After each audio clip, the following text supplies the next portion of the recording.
The tycoons of social media have to stop pretending that they're friendly nerd gods building a better world and admit they're just tobacco farmers in t-shirts, selling an addictive product to children. Because let's face it, checking your likes is the new smoking. Philip Morris just wanted your lungs. The App Store wants your soul. There are 2 billion people, more than 2 billion people on Facebook. That's more than the number, it's about the number of notional followers of Christianity. People check their phones 150 times a day, the millennial sort of audience. And so if you think about it, from the moment you wake up, it's like you're jacked in to this environment. And thoughts start streaming into your head, designed by a few technology companies. What we find is the typical person checks their phone every 15 minutes or less, and half of the time they check their phone, there's no alert, no notification. It's coming from inside their head telling them, gee, I haven't checked in Facebook in a while. I haven't checked on this Twitter feed for a while. I wonder if somebody commented on my Instagram post. That then generates cortisol, and it starts to make you anxious, and eventually your goal is to get rid of that anxiety, so you check in. And apparently we feel stressed when we can't get our phone or when our battery is about to die. You probably know this feeling. And a research done in Australia among 3,000 people under the age of 30 found that 9 out of every 10 admit to feel this anxiety while having his battery dying. Steve Jobs revolutionized the entire world with the iPhone, and he never let his children use it because he did not want them dependent on technology.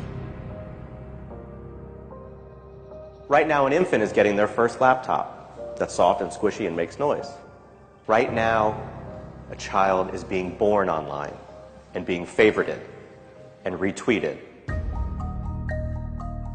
The hypergenerational segregation of our time is bizarre, unhealthy, and historically unprecedented.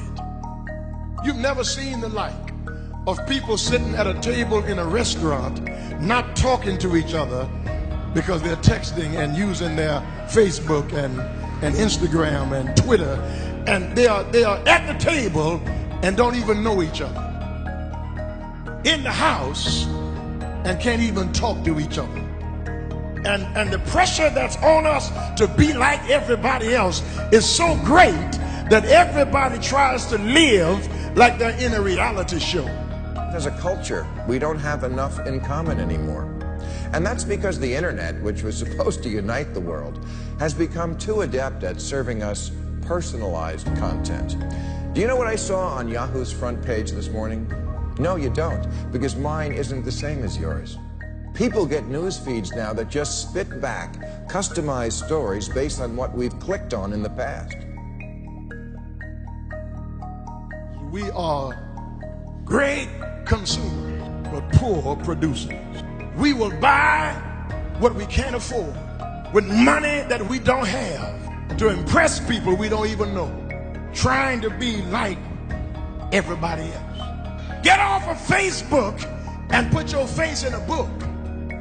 Right now, a teenager is photoshopping their selfie because as a society, we're telling them they're not good enough. Right now, influencers encourage narcissism without knowing the breadth and depth of their impact on their audiences.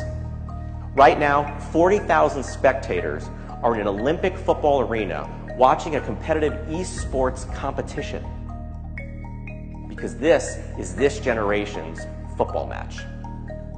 There's always this narrative that technology is neutral and it's up to us to choose how we use it. This is just not true.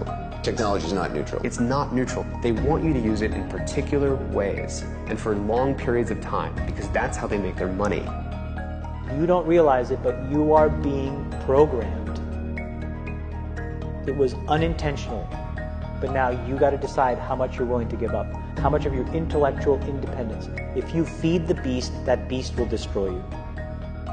If you push back on it, we have a chance to control it and rein it in. And it is a point in time where people need to hard break from some of these tools and the things that you rely on.